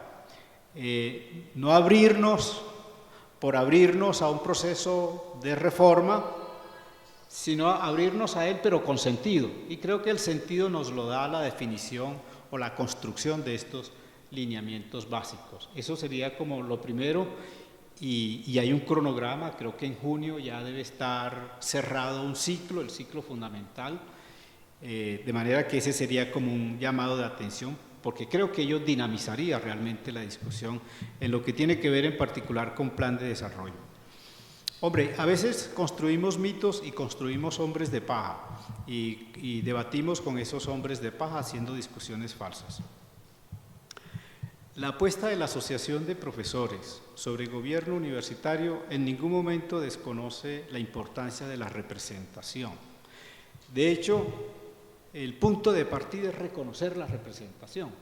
El Consejo Superior Universitario es una instancia de gobierno representativa, es representativa, ¿sí? Y yo creo que la Asociación de Profesores y los actores universitarios, por lo menos hasta donde yo he participado en esa discusión que llevo casi 20 años haciéndola y escribiendo textos, nadie pone en discusión, en ciernes, ese carácter representativo. De pronto lo que estratégica y de manera sustantiva se discute allí es la composición de esa representación, ¿sí? Ese es para mí el punto de debate más importante, no el carácter representativo del Consejo Superior, sino la pregunta acerca de si ese Consejo Superior Universitario es suficientemente representativo de la complejidad y pluralidad de la universidad. Nosotros decimos, no lo es. Es más, en buena parte ni siquiera es universitario, es extrauniversitario. Por eso decimos, hombre, incluso en el marco mismo de la Ley 30 de 1992, el Consejo Superior Universitario podría ampliar, democratizar ese ejercicio de la representación en el gobierno, incluyendo, por ejemplo, en vez de un representante de los profesores, 3 representantes de los profesores por áreas académicas. ¿Por qué no 3 representantes de los estudiantes igual por área académica? Y de pronto otros estamentos vivos de la universidad, los empleados, los trabajadores, etcétera, ¿sí? Y creo que nos podemos mover perfectamente bien en el marco de la Ley 30. Ese es un consenso fundamental que necesitamos construir. Parece imposible, démonos argumentos. Si aquí le apostamos a la razón, a la argumentación, bueno, despleguemos la razón sin temor. La argumentación sin temor, de acuerdo con los criterios académicos y o políticos que tenemos sobre gobierno en la universidad. Entonces, ese es un criterio, a mi juicio, respetable. Hay asuntos fundamentales para los cuales la representación no es suficiente, para los cuales habrá que recurrir a mecanismos de democracia directa, que de ninguna manera niegan la validez de la representación. Por ejemplo, ¿por qué no hacer un ejercicio democrático de participación universitaria en la elección del rector? ¿Por qué el rector no? Si es la figura por excelencia emblemática de la universidad, ¿por qué no puede ser elegido directamente por los universitarios? A mí no me cabe en la cabeza. Es como si la Corte Suprema de los Estados Unidos viniera y decidiera cuál es el presidente de Colombia. Discúlpenme pues la extravagancia del ejemplo. O sea, es como si les sustrajeran al sujeto político propiamente dicho, territorializado, que es la universidad, les sustrajeran su facultad elemental de decidir en quién puedes depositar la confianza para que te gobierne, te oriente, te dirige la universidad en los próximos 3, 4, 5 años. Para mí eso es absolutamente elemental. No se requiere una gran elucubración política, ni mucho menos, y se combina el ejercicio de democracia directa, que es la que pueden ejercer los ciudadanos universitarios al elegir, pudo haber sido Edison, Alvear, pudo haber sido el profesor de filosofía, pero que tenga goce de la legitimidad de los universitarios. Ese es un ejercicio de democracia directa y al mismo tiempo representativa, ¿sí? Porque nosotros no le estamos diciendo al rector elegido, señor, frente a cada decisión tiene que convocar a las asambleas universitarias. No, señor, ahí hay un estatuto universitario que le dice cuáles son sus poderes, sus limitaciones, sus regulaciones, etcétera, etcétera. Gobierne con base en esos estatutos. O sea, no se está invocando ningún mecanismo de democracia asamblearia, como a veces se trata de espantar cuando uno invoca este tipo de criterios de democratización de la vida universitaria. Entonces, yo creo que ahí hay argumentos de peso que vale la pena igualmente discutir. Hombre, otras cosas, ya no voy a repetir lo que dijo Marco, porque me identifico completamente con su intervención. Hombre, el desafío contemporáneo, el desafío sobre la paz o el desafío sobre la universidad y el posconflicto, ese desafío hay que encararlo con seriedad. Y la universidad tiene académicos, intelectuales, directivos con capacidad para pensarse ese desafío. Yo creo que de aquí pueden salir propuestas y deben ser incorporados al plan decenal de la universidad, porque el ciclo sociopolítico, histórico, determinante de Colombia van a ser los próximos 10 años probablemente de posconflicto. Y ahí tiene que jugar la universidad un papel crucial en términos de dirección intelectual, de dirección científica, académica, etc. Pero eso supone repensar radicalmente la apuesta de la regionalización. O sea, la universidad hoy no puede pensarse un proyecto de intervención, de orientación y de participación en el posconflicto con este modelo de mercenarización académica. Hombre, lo que hacemos con los programas de regionalización es simplemente mandar mercenarios académicos a las regiones, ¿sí? Ahí no estamos construyendo académicamente las regiones, posibilitando el desarrollo intelectual y cultural del territorio.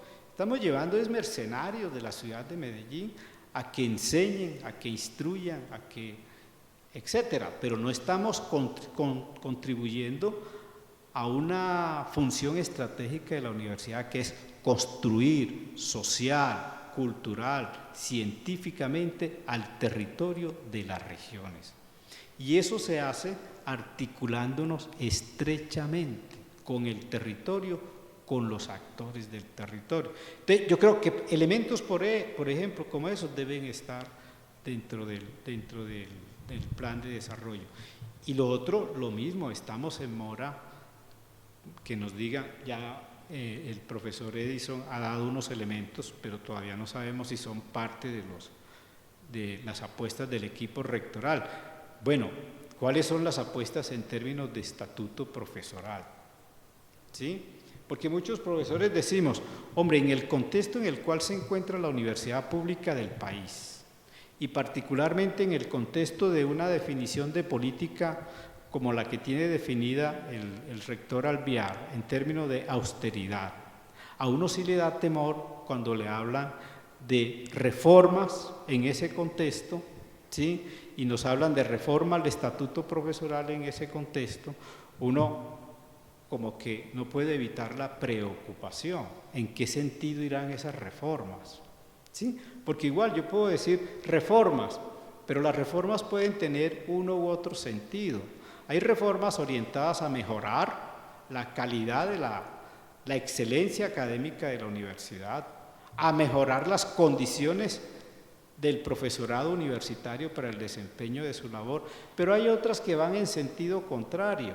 Es profundizar más el modelo de tercerización, de precarización y de, digámoslo así, degradación de la vida académica universitaria. A ese segundo tipo de reformas, yo creo que ningún universitario sensato e inteligente le puede apostar. Eso era, muchas gracias. De alguna manera quiero manifestar una preocupación, ¿sí? Y es la siguiente, es que a veces nos quedamos en la parte operativa, en los asuntos operativos, y no vamos a los asuntos esenciales, a los asuntos estratégicos de lo que pudiéramos llamar la universidad. Y si algo quiero yo rescatar de este seminario es que desde el día de ayer hasta ahora en la mañana nos dedicamos a hablar de asuntos estratégicos.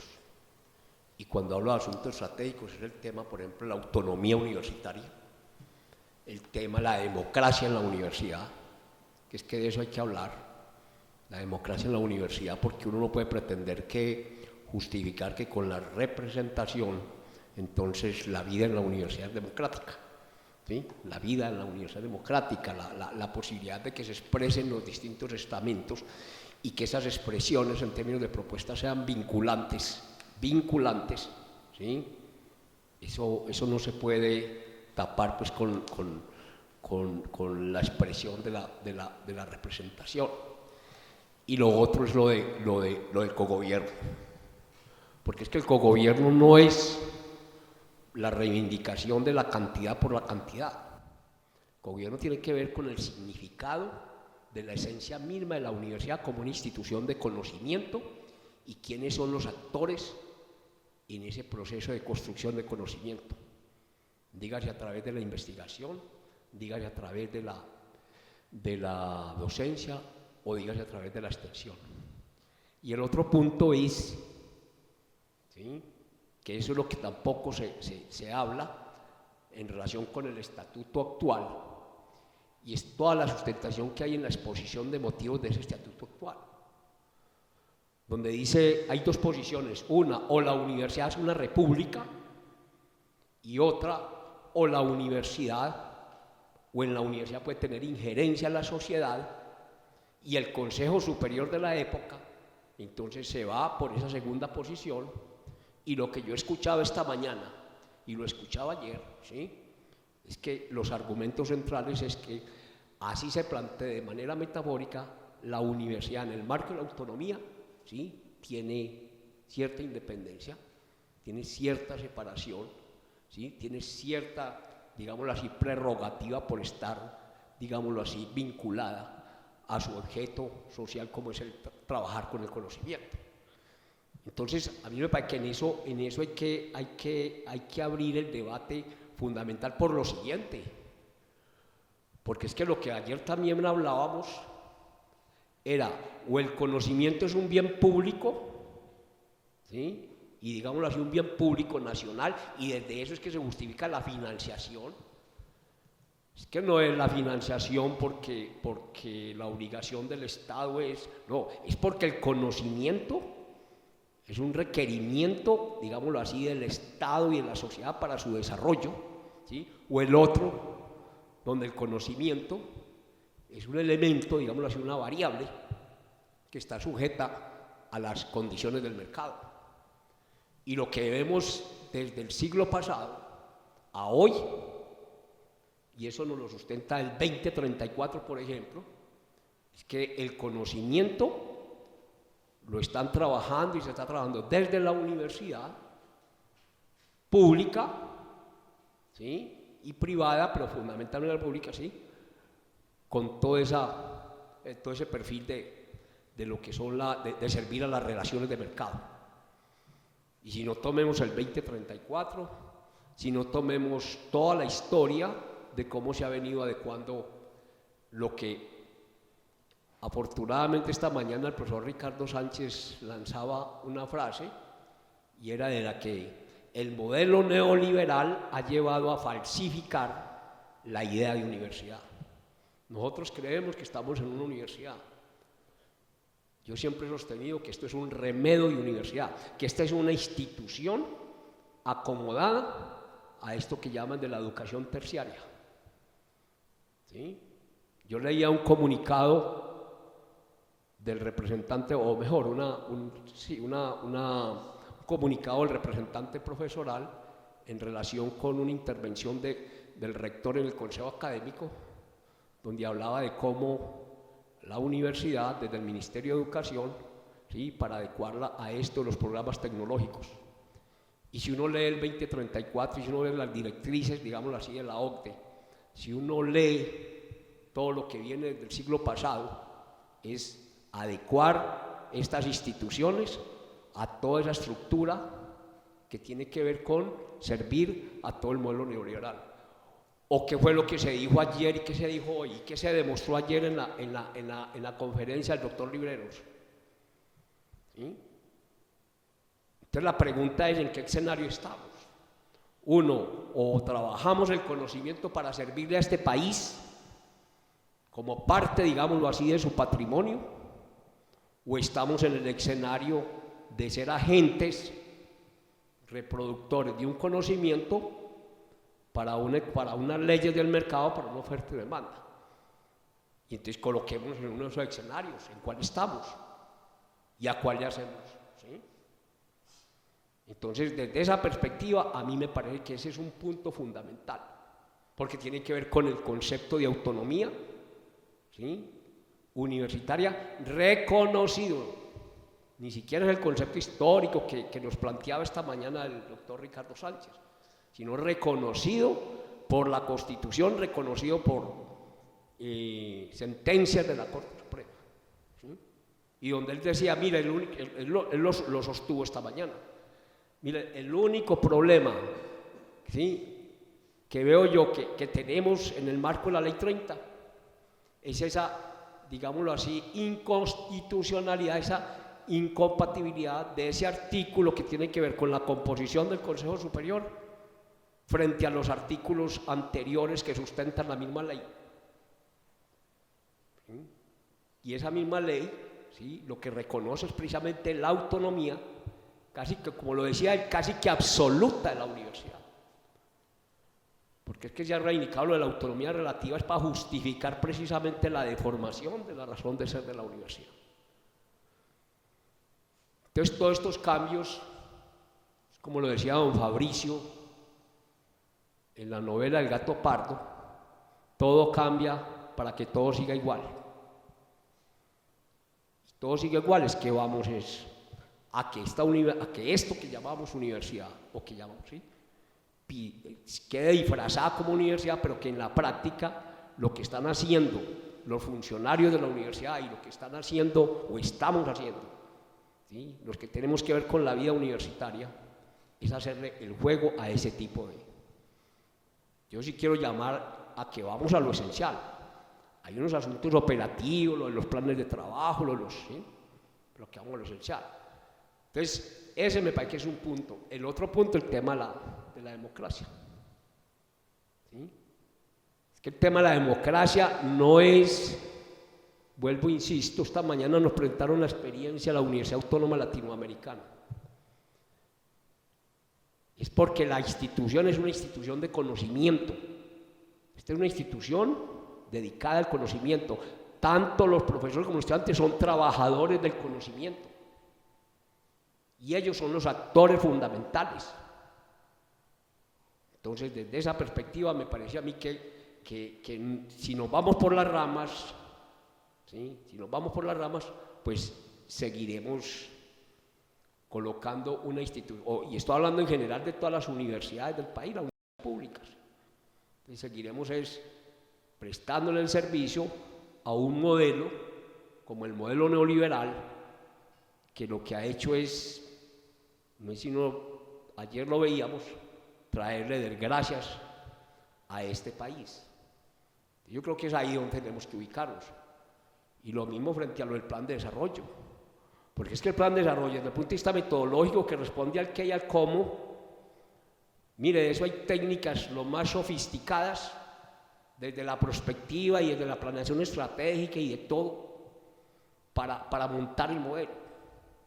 Pero el problema es cuáles son los insumos que lleva ese modelo, para qué tipo de universidad, ¿sí?, para seguir en lo mismo, ¿sí?, para dentro de un año, dentro de 5 años, cuando se evalúen esos planes, entonces la universidad, esto es peor que, en términos de su responsabilidad como institución de conocimiento frente al conocimiento como un bien público nacional, ¿sí?, porque ese es el debate, ¿sí? Y si no se da el debate ahí, entonces, mejor dicho, como dice doña Mafalda, ¿sí?, el asunto no está en romper estructuras, sino en saber qué hacer con las partes. En primer lugar, quiero dar las gracias a la mesa. Me complace mucho ver al doctor compañero Jaime de Viejas Luchas, al vicerrector general, profesor Escarpeta.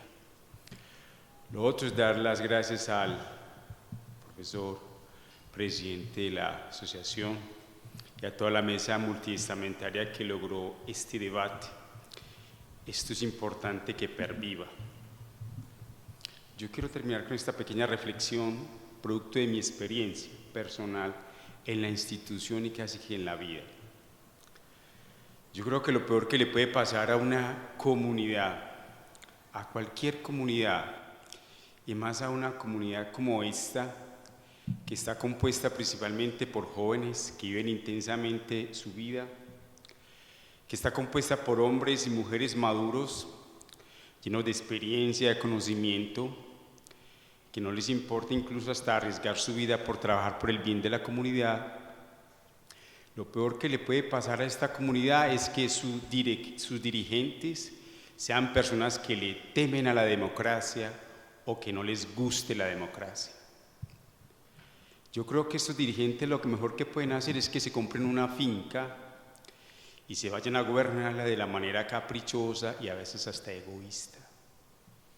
Porque lo peor y lo más triste es que incluso cuando personas que en algunas veces eran nuestros compañeros y hacían militancia en la izquierda, y no quiero herir susceptibilidades, pero sí quiero dar mi concepto libre, cuando llegan a la dirección de estas comunidades, sus principios los arrojan al bolsillo de atrás. Eso es triste. Incluso para nosotros, los empleados administrativos, que estamos acostumbrados a la exclusión, que estamos acostumbrados a ser subestimados. Digo exclusión porque nosotros no formamos parte de la dirección en ningún sentido de la Universidad de Antioquia. Y digo subestimados porque en ninguna parte somos tenidos en cuenta. Si algo me molesta es las estadísticas, pero a veces creo que es necesario que las expresemos para mostrar la realidad que es. De 1.600 empleados, los empleados de carrera somos un poco más de 300. O sea, los empleados de carrera administrativa estamos condenados a la extinción.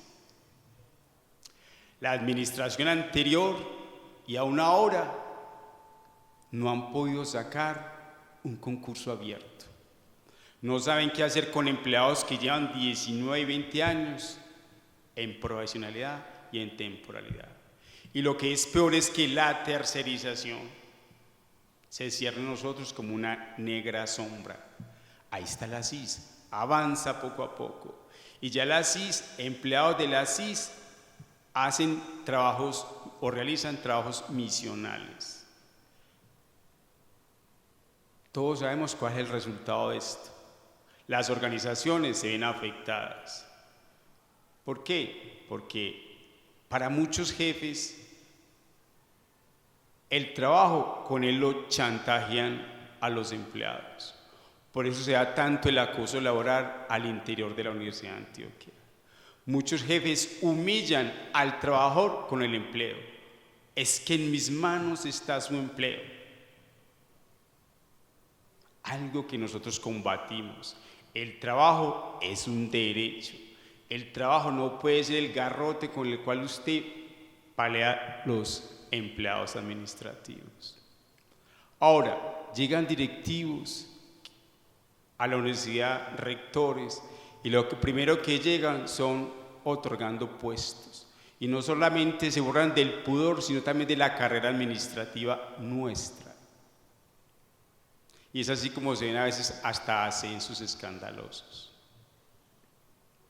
Dadas así las cosas, si le tenemos miedo a la democracia, si no nos gusta la democracia, entonces el futuro que tenemos es no futuro. Lo que tenemos es un conflicto permanente. Es lo que va a pervivir. Es bienvenido el disenso y nada más normal que en una universidad se dé el disenso, pero el conflicto es distinto. El conflicto es precisamente porque se tiene la incapacidad de sentarse a dialogar y a negociar. En las mesas de negociación todavía existe el prejuicio de que somos rivales y el uno debe superar al otro cuando formamos parte de la misma institución, cuando nos cobijan las mismas normas, cuando nos cobijan los mismos intereses, la defensa de la universidad pública. Pero desafortunadamente los prejuicios aún prevalecen entre nosotros. Nosotros, los siempre excluidos, sí sabemos cuál universidad queremos, y es una democrática, con un gobierno que la misma comunidad elija. Ya el Consejo Superior Universitario es un órgano que definitivamente ya cumplió su ciclo. Ya obedece más a intereses personales y egoístas. Necesitamos un órgano de gobierno superior, distinto, producto de la comunidad. No podemos esperar que aquellos que causan la crisis sean los que precisamente van a originar la solución de la crisis. Eso es absurdo. La solución de la crisis está en nosotros, que la padecemos día a día, que la soportamos, la comunidad. Si los docentes, los empleados y los estudiantes creen que el Consejo Superior va a solucionar la democracia en la universidad, yo creo que están siendo algo más que ingenuos, por no decir que tontos. La solución está en nosotros, los que formamos la comunidad universitaria, la universidad pública. Por eso exhorto a que estos debates, a que estos seminarios se sigan dando. Hay que luchar por llamar más la atención de los estudiantes, de los docentes, de los trabajadores. Espero que sigan contando con nosotros, con nuestro apoyo y solidaridad para cualquier evento. Y quiero agradecer y felicitar a todas las organizaciones que valerosamente están dispuestas a apostarle a un proyecto de universidad pública, autónoma y democrática. Muchas gracias. Bueno, yo quiero agradecerle al profesor Jaime y al señor vicerrector el que hayan estado en esta sesión pues con nosotros, y como lo decía el compañero del Sintra Unicol, ojalá en oportunidades futuras tengamos la posibilidad también de contar pues como con más asistencia y más presencia, no solamente en los departamentos, sino de las, digamos así, de las directivas universitarias, para romper con esas estructuras piramidales que nos separan, ¿sí? Y que ya están mandadas a recoger, porque eso eran de la época pues, de Taylor y de Ford, ¿sí? Y hoy estamos como en la época de las redes, ¿sí? Y de la horizontalidad, para ver cómo entonces hacemos la democracia es entre todos y no unos abajo y otros arriba. Bueno, muchas gracias y muy amables.